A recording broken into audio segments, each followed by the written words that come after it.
a thought in my mind. I just wanted her to don't shoot me. I didn't expect her to shoot me. No, bro.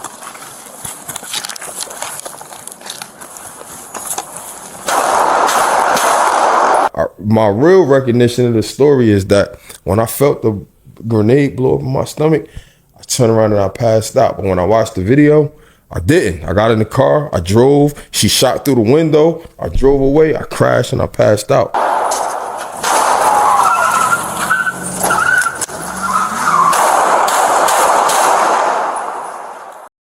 The parking lot is quiet. It's early evening in Atlanta. The sun has already dipped below the skyline. A few officers move in and out of the building behind the lot. Nobody is paying attention to the couple standing near the edge of the lot, arguing in low voices. She's in uniform, badge, service weapon. 20 years on the force. He's standing there, hands up, backing away slowly, trying to keep the peace. And then the body cam catches something that nobody in that parking lot expected. She reaches for her gun, 8 shots, one after another. He stumbles. He runs. He gets in his car and drives, not even a block before he crashes, barely conscious, blood filling the seat. When paramedics finally got to him, they weren't sure he'd make it through the night. He flatlined, more than once. 8 hours on the operating table. A month in the ICU. Doctors told his sister to prepare for the worst. But here's the part that made this case explode across the internet. The police reports that came out after the shooting said something completely different from what the body cam showed. The official story? He attacked her. She acted in self-defense. She was the victim. And the man who was lying in a hospital bed, fighting for his life, with bullets still working their way through his body, was charged with assault on an officer. But what investigators would eventually uncover, and what that body cam footage would reveal to millions of people, was far more disturbing than anyone expected. The MARTA Police sergeant recovers from a vicious attack. Authorities say she was attacked on duty by her ex-boyfriend. They say she was able to fight him off after shooting him twice. Police say they believe the sergeant met her ex-boyfriend last night around 9 o'clock on Forsyth Street by the MARTA station. An argument turned physical, and that's when police say they got a call for help from a sergeant at the 5 Points MARTA station. You're watching Morbid True Crimes, psychological true crime documentaries. Like, subscribe and share for in-depth stories that uncover the mind behind the crime. I'm yours. You can't me right. You can't me right now. Help! I can right now? Yes. Show me. Okay. Show me. Let's go. Prove it to me. Let's go. Take your hand off the gun. I will. Take your hand off the gun. But you have to pull my pants down. Okay, take your hand off the gun. Stop. Take your hand off the gun. Kareem, stop. Hey. That's what I'm saying. If you don't take your hand off the gun, you is going to get shot by this. Parking lot. Stop. I told you. I told you. Kareem, stop. No, bro.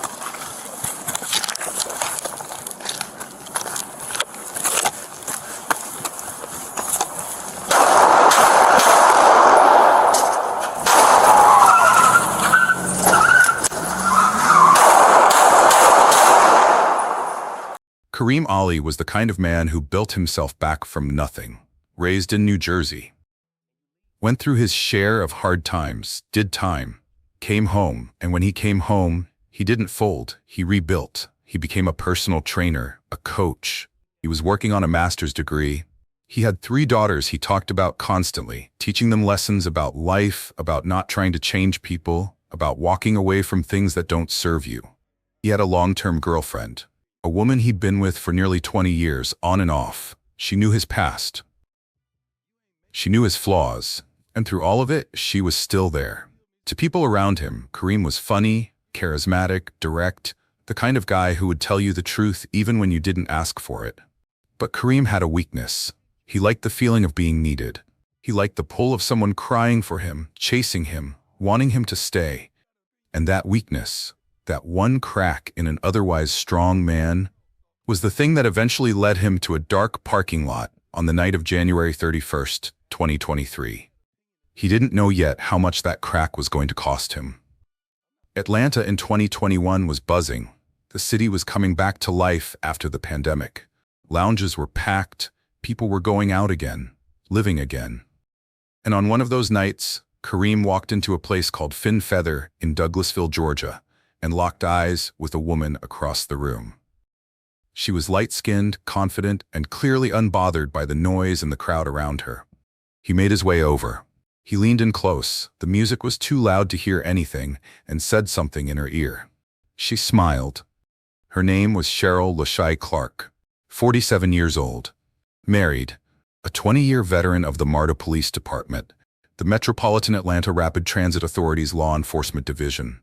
A sergeant. When she eventually told Kareem what she did for a living, he was straight with her.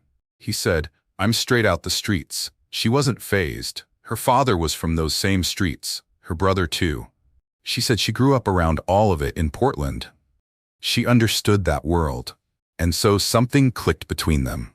They went to the same gym. They started texting. They started spending time together. And within weeks, a situationship was quietly forming between a fitness trainer from New Jersey and a police sergeant who was in the middle of a divorce. The thing is, Kareem never ended things with his girlfriend back home. He told himself it wasn't serious with Cheryl. It was just something easy. Something casual. Two people leaning on each other during complicated times. But it never stays casual, does it?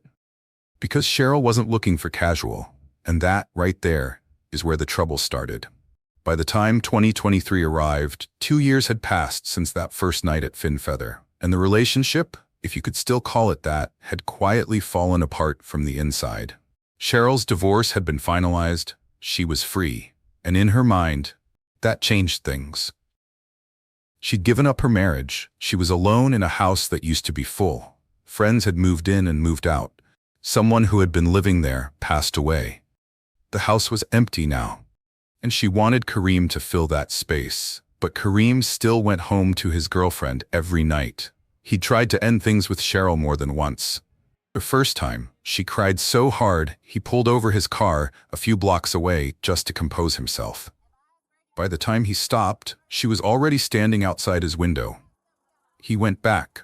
The second time they were at a restaurant. Kareem noticed her flirting with other men nearby, doing it on purpose to get a reaction. He told her it was over. She didn't take it well. She followed him home. She was drunk. She put her hands on him. She took his Mercedes key fob and threw it in a river. He called the police. They came out, ran her name, and discovered she was a cop. And then they let her get in her car. Visibly drunk, and drive away. No arrest, no report, nothing. That moment told Kareem everything he needed to know about how this was going to go. But he still didn't walk away. Because by this point, Cheryl had started doing things that weren't just emotional, they were calculated. She called his girlfriend, told her everything, gave her details, information, evidence. Some of it real, some of it later revealed to be fabricated. His relationship exploded. He left home. He stayed in a hotel for weeks, and he resented Cheryl for it. But even then, even with all of that, he couldn't fully cut ties. In the weeks leading up to January 31st, a pressure cooker was building. Cheryl was catching feelings she had no business catching. Kareem was pulling away. There were lies being told on both sides. He found out she had been calling other men from his contact list. Conversations he wasn't supposed to know about. And 2 weeks before the shooting, something happened that should have been a serious warning sign. Cheryl left her service weapon inside Kareem's car. She claimed it was an accident. She called him and told him it was in there by mistake. He didn't move it fast enough. And 2 days later, when he was sitting at a gas station, police pulled up and arrested him, with a cop's gun in his vehicle. Cheryl came to court the next day in full uniform and admitted the gun was hers. She said she'd placed it there accidentally. She asked for the gun back. The court let Kareem go. But Douglas County, he was told, didn't keep records of municipal court proceedings. Just like that, it disappeared. No record, no accountability. And Kareem was left wondering how much worse this was going to get. He was about to find out. On the morning of January 31st, Kareem's car battery had died. He came to Cheryl's neighborhood, parked, switched into another vehicle to go pick up a battery. While he was gone, Cheryl called the sheriff's department and reported an abandoned car. His car was towed. He didn't know that yet, but he knew they needed to talk. There was money, nearly $2,000, sitting in her bank account, money he'd stored there while moving. He needed it back. There were the lies she'd been telling. There were questions about people she'd been talking to. He called her at her job. She was at the MARTA Police headquarters near 5 Points in Atlanta, just arriving for her shift. She came outside in uniform. For an hour and 45 minutes, they stood in front of that police station and argued. 6, 7, 8 of her colleagues walked past. Some of them stopped to watch. Eventually, they told the couple to move. Kareem and Cheryl crossed the street to the parking lot. And that's when everything collapsed. The body cam was running. Cheryl's own body cam, her own footage, capturing every second. And what it showed, what millions of people would eventually see when this footage spread across the internet, was not a woman fearing for her life. What it showed was a woman trying to pull a man closer. In the parking lot, with the argument still going, Cheryl switched her energy. She started trying to embrace him, hugging him, telling him they could get through this, that she had forgiven bigger things, that they could work it out. Kareem kept backing away. His hands were up. He wasn't reaching for anything. He wasn't threatening anyone. He was just trying to leave. And then, on that same body cam footage, something happened that would become one of the most talked about details in the entire case. Cheryl asked him to pull down her pants. She asked him to have sex with her right there. He said no. He turned and started walking toward his car, and that's when she drew her weapon. 8 shots. 2 hit him in the back before he reached the car. He got in. She ran to the car, fired through the window. 1 bullet went through his raised arm, straight through his brachial artery. He drove. He crashed less than a block away. Cheryl ran to the car and tried to pull the doors open, so hard the handles broke off. By then, Kareem was barely conscious. Blood was everywhere. His Glasgow coma scale, the medical measurement of neurological function, was rated at a 3 when paramedics arrived. On a scale of 1 to 15, a 3 means you're almost gone. Doctors told his sister to come say goodbye. Here's where this story takes a turn that is genuinely hard to believe. While Kareem Lambert was in surgery at Grady Hospital, fighting to survive, flatlined multiple times, 8 hours under the knife, the machine was already moving to protect someone else. The police radio calls that went out that night told a completely different story from the body cam. Officer after officer called in the same narrative. He was the aggressor. He attacked her. She was grazed by a shot. She fired in self-defense.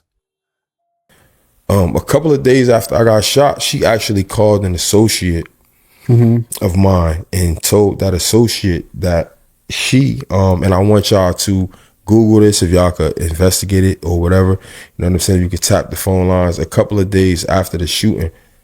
Now, we all saw the shooting on video. A couple of days after the shooting, she called an associate of mine at the time and said that she had been shot. She been shot? She said she got shot in the arm or grazed or whatever. And so who shot her? The world want to know. Everybody saw the video. And then as we going to present to y'all is the phone calls. Each and every officer that called in and said, hey, we got an officer involved shooting. He was shooting at her. He grazed her and she shot him in the stomach. Now, mind you, when I go to surgery, they slicing me from the stomach up. So had I been dead and they did an autopsy, my family gonna walk in, they gonna look at my body, slice from the stomach up. They gonna say, yeah, these shots hit his intestines, but them shots hit me from the back. You know what I'm saying? They cut me open from the front from the shots. They hit me in the back. But we have several recordings of each and every officer calling in saying that I was shooting at this person. She got shot. She called an associate of mine saying that she got shot, and that's how they justified shooting me. One problem, the body cam footage showed none of that. Another problem, when surgeons opened Kareem up to save his life, the bullets had entered from the back. He was shot while walking away. And then something even more disturbing came to light. At Grady Hospital, Kareem wasn't admitted under his own name. He was listed as Jason Boom. Date of birth, 1905. A fictional identity. A man who, on paper, was 117 years old. His family couldn't find him. His sister had driven out with FBI agents trying to locate him. Nobody at the hospital would confirm he was even there.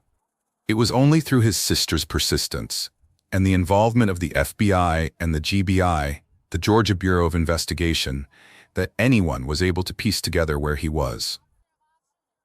They had me in the hospital, y'all can look it up, as a person named Jason Boom. I was 117 years old.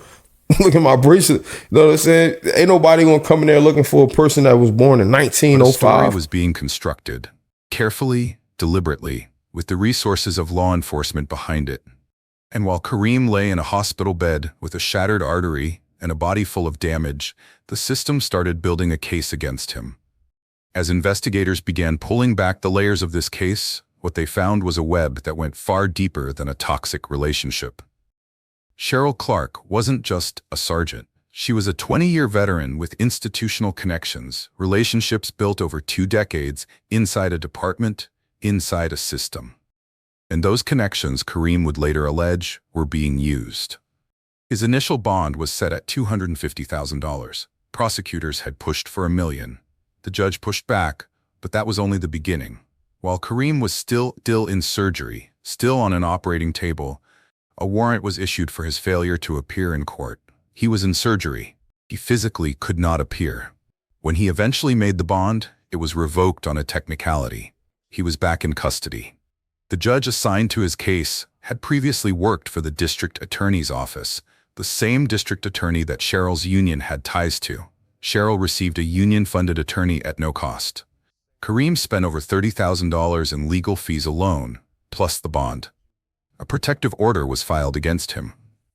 Not while he was in jail, but the moment he made bail, as if the goal was to ensure he couldn't speak publicly. The judge denied it, but the message had been sent. Everybody worked on her side. Like from the time they when I went to court, I wasn't indicted for XYZ amount of time, so they had to give me a bond. They wanted my bond to be $1 million. Right? The judge said, no, I'm not setting this bond at $1 million. I'm gonna set it at $250,000. So I make the bond at $250,000. And she tried to set a protective order against me. She didn't set it against me when I was in jail. She set it against me when I made bond. The judge denied it. However, because of her place in law enforcement, she had influenced the district attorney. She influenced the judge, who was my judge, who had worked for the district attorney. This is how they all, quilted in together. And so they, when I made bond, they set out a warrant for me. From the hospital. I'm in Grady Hospital getting surgery. You know what I'm saying? I go get surgery and I'm telling them, how I'm gonna make it to court, and I'm in surgery. I got a monitor on my wrist, a monitor on my ankle. You know what I'm saying? And they set out a warrant for me knowing that I couldn't make it to court. When I go to court, they revoked the bond, and now I got no bond. Even though I just made a $250,000 bond. This is how they all worked it on me. Know what I'm saying? And so yeah, man. So at the end of the day, man, she worked with everybody, and MARTA gave her a union lawyer. She had a union attorney, so she ain't even got to pay attorney fees. They just keeping her to keep me off their ass. Text messages recovered from Cheryl's phone told a darker story than she had presented to the public. Threatening messages sent to Kareem in the days before the shooting. Her dash cam had been disabled before the confrontation. She had initiated the meeting. The GBI investigation would eventually confirm no weapon was found on Kareem Lambert. He had been unarmed the entire time. And yet somehow, it was the man with bullets in his back who was sitting in a cell. Something was deeply wrong here. But investigators were only just beginning to understand how deep it went. The body cam footage. That was always the big break in this case. It just took time for the world to see it. The footage from Cheryl's own device captured something that no narrative could explain away. It captured him backing up with his hands raised. It captured her initiating the physical contact. It captured her reaching for the weapon as he tried to walk away. It captured 8 shots fired at a man's back. But the footage didn't become widely known immediately. It circulated within the investigation. The GBI had it, the Internal Affairs Unit at MARTA had it. And internally, the findings were damning. The GBI probe determined that Clark had acted with intent, that she had abused her authority, that the self-defense claim was not supported by the physical or forensic evidence. Text messages pulled from her phone showed threats directed at Kareem in the days before the shooting, messages that painted a picture of escalating obsession rather than fear. Kareem's legal team obtained discovery documents from the case, and what Kareem described going through those documents was chilling. He said it was clear that Cheryl had been building a paper trail, quietly, methodically, for some time before the shooting. A file of information about him, statements, documentation. A woman who understood how the legal system worked, using that knowledge to set a stage. And when the case eventually reached court, the combined weight of the body cam, the forensic evidence, the text messages, and the eyewitness accounts forced a reckoning. Cheryl Lashai Clark was arrested and charged with aggravated assault with a deadly weapon, violation of oath by a public officer, and making false statements. But the case was far from over. So why did she do it? That's the question that kept echoing across social media when this case blew up. That's the question that millions of people were asking when the body cam footage spread across TikTok, Instagram, and X. She had a career, a badge, a family, a house, 20 years of service. Why would someone with everything to lose pull a weapon in a parking lot on a man who was walking away? The answer, according to everyone who knew their dynamic, including Kareem himself, comes down to one word: rejection. Cheryl Clark had spent 2 years in a relationship with a man who was emotionally present but never fully hers. She'd exited a 10-year marriage, she'd sacrificed her family structure, she'd given money, gifts, housing, she'd reached out to his girlfriend, she'd done everything she could think of to make herself indispensable to him. And it still wasn't enough. Because when Kareem looked at her, she wasn't the woman he chose. She was the woman he kept. There's a difference between those two things, and some people can live with that difference. Cheryl Clark could not. Kareem said it plainly in his own words. He tried to end things with her, and she cried until he came back. He tried again, and she escalated. She told his girlfriend. She had his car towed. She planted a gun in his vehicle. She tracked his movements using department resources. Each time he pulled away, she pulled harder. I kind of tried to break it off a couple of times, and that didn't work out. You know, the first time she cried and cried and cried and cried and cried. Cried and cried and cried and cried, you know. And I said this before. I tried to break it off, but I told her to just give it a couple days. And, you know, let me figure things out. And I left her crying, and 5 minutes later, she was next to my window. I drove a couple of blocks away and pulled over and tried to, you know, compose myself. And she was next to my window, you know, my heart or whatever. You know, softened and up. on January 31st, 2023, when he stood in that parking lot, refused her one final time, and turned to walk away, something inside her made a decision that could not be undone. This was never about fear. This was about control. A woman who had spent her career holding the badge, holding the gun, holding the authority, and who, in that relationship, had none. In the immediate aftermath of the shooting, Cheryl Clark did not act like someone who had just made a terrible mistake. She stood over Kareem's crashed car. She tried to pull the door open so hard she ripped the handle off. She radioed in. Her words to dispatch were calm, measured, and carefully framed. "He came at me. I had no choice." Those words were the foundation of an official story that would be repeated across every police radio call that went out that night. An officer-involved shooting. The subject was the aggressor. The officer acted in self-defense, but as the GBI investigation unfolded and the body cam footage was reviewed, repeatedly, carefully, that story fell apart piece by piece. She had disabled her dashcam before arriving. That detail alone raised flags. Why would a 20-year veteran arriving for a planned meeting with a known ex-partner disable her dashcam? The forensic evidence confirmed the shots had entered Kareem from behind. A man who is charging at you doesn't get shot in the back. When Clark's phone was examined, the text messages recovered told a completely different emotional story. Not fear, not desperation for safety, but obsession, possession, threat. She was eventually arrested and formally charged. When the time came to face those charges in court, Clark's legal team, funded by her police union, argued that she had been in genuine fear for her life, that a confrontation had turned physical, that she had no choice. Her own body cam, the device she carried on her own body, said otherwise. In 2024, Cheryl Lashai Clark did not go to trial. She pleaded guilty to reduced charges. The original counts, aggravated assault with a deadly weapon, violation of oath by a public officer, making false statements, were negotiated down. The sentence? 10 years of probation. No prison time. She was fired from the MARTA Police Department and permanently barred from working in law enforcement. But she walked out of the courthouse that day as a free woman. And the man she had shot 8 times? Kareem Lambert had already been charged with assault on an officer. That case, Kareem says, was a nightmare in its own right. He describes the legal system in Fulton and Douglas counties as something orchestrated against him from the start. A bond set to financially cripple him. A warrant issued while he was in surgery. A revocation of bail the moment he made it. A judge with ties to the district attorney's office that had aligned itself with Cheryl's case. He spent over $30,000 in legal fees. He lost nearly $250,000 in bonds and associated costs. He spent a month in the ICU, followed by months of rehabilitation. One bullet had severed his brachial artery.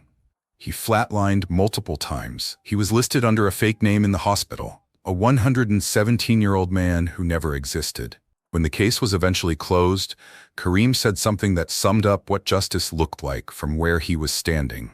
Absolutely not. Justice was not served. His attorney was more direct. My client is lucky to be alive. This was attempted murder, plain and simple. Say like this. Fulton County is a whole different world, and we're going to explore that county. Got it. A lot of covering up all the way down from the GBI, Sheriff's Department. Atlanta PD really don't got nothing to do with it. MARTA, the district attorney, you know what I'm saying? I don't want to name no names, but they know who they are. All of these people, we officers, we got statements, we got recordings, we got drawings, illustrations, all of that. You know, wow. We're going to put it all on the table. Kareem Lambert finally woke up in Grady Hospital, really woke up, days after the surgery. He didn't know who he was for a while. He described it like this. He didn't know if he was still in his own body. He kept asking nurses to call the police and tell them he was being held hostage. The nurses kept calling him by a name that wasn't his, because he wasn't listed under his own name. He was Jason Boone, born 1905. It took days before the pieces of his identity started coming back. He has 3 daughters. He had been working toward a master's degree. He had a book on Amazon, an urban fiction novel called Triple Cross, with another one in progress when the shooting happened. He says the physical pain was actually the easiest part. The physical pain that I endured was the least amount of pain. Somebody that told you they loved you yesterday shoots you today and tries to take your life. That's a different kind of pain. There was also a late revelation that blindsided him. His attorney called him during the case proceedings to give him a heads up. Cheryl was 9 months pregnant, due any day. He didn't know. He'd had no contact. He couldn't reach out even if he wanted to. A no-contact order was in place. He doesn't know if the child is his. He says he wants to know eventually, but not like this. Not while the wounds, physical and otherwise, are still raw. And then in October 2025, something unexpected happened. The Bodycam footage made its way online. A YouTube true crime channel called Black Diamond Stories published a 42-minute breakdown of the case. Bodycam audio, text message screenshots, family interviews. The case that had been buried in the Atlanta legal system, quietly settled, quietly swept under years of bureaucratic noise, was suddenly everywhere. TikTok, Instagram, X. People were furious. Not just about the shooting itself, but about the sentence. The charges against Kareem, the fake name at the hospital. The officers who had stood in that lot for nearly 2 hours and watched the situation build, and still did nothing. The MARTA police chief issued a statement. This was an isolated incident that does not reflect the values of our department. Sergeant Clark's actions were a betrayal of public trust. But for many watching, it felt like far more than an isolated incident. It felt like a system doing what systems do, protecting itself. And one man, a personal trainer from New Jersey, rebuilding his life for the second time, was left picking up the pieces. He said it simply, on a podcast, a long time after the last surgery was done and the case had finally closed. Getting shot was easy. Surviving Georgia was the nightmare. Thank you for watching Morbid True Crimes. If this story made you think, if it made you feel something, consider liking the video, subscribing, and sharing it with someone who needs to hear it. Because understanding the crime is how we prevent the next one. Cheryl Lashai Clark carried a badge for 20 years. She swore an oath to protect and serve. And the man she nearly took from this world, the man she fired 8 rounds into in a darkened parking lot, was never the threat. He was just the one who said no. And for someone who had spent a lifetime controlling everything around her, that was the one thing she couldn't survive.